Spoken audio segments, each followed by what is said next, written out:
2016 Citizen of the Year. The Schluters arrived in Faribault in late 2007 after purchasing what is now known as the historic Hutchinson House bed and breakfast.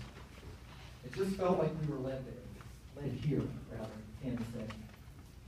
Once her preliminary work on the home was finished and they were accepting guests, Tammy began to get involved in the community. She served on the Chamber of Commerce Board of Directors for nearly 4 years and paid particular attention to tourism efforts. She was named its Volunteer of the Year in 2011. When the Main Street program came to town, she became involved in that as well. In 2011, Main Street heard from a consultant who, after a survey and a study of the community, suggested an action plan to draw more visitors downtown. One of his suggestions was to brand Faribault and use the tilt-a-whirl to do it, Schluter said. This also intrigued Peggy Kylan, owner of Faribault Air Conditioning and Heating, who served with Schluter on the Main Street Committee, and who had become friends after meeting Schluter at the Paradise Center for the Arts. Kylan knew where a couple of old tilt-a-whirl cars were and began to try and hook up with Harry Pettipies of Harley's Auto Salvage. And one visit later, a deal was struck.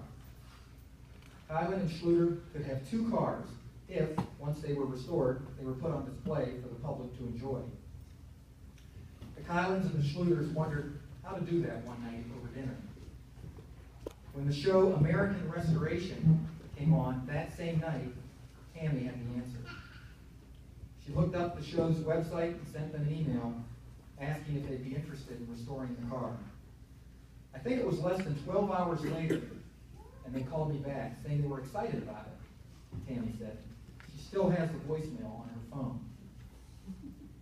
Kylan's husband arranged to get the car out there, and the two launched a fundraising campaign for the $8,200 necessary to pay for the work. The car was unveiled on TV last fall and is now in storage awaiting placement on the sidewalk outside Burkhartsmeyer's shoe store on Central Avenue. The installation is scheduled for 3 p.m. June 18th. When questions arose recently about how the city was spending its lodging tax money, Schluter took an active role. The tourism thing, that was important to her because she thought the staff could do a much better job of promoting the community, Kylan said.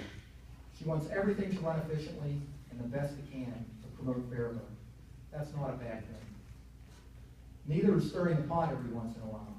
So when a tourism commission was formed, as a result of the questions Schluter and others asked, Tammy agreed to serve on it.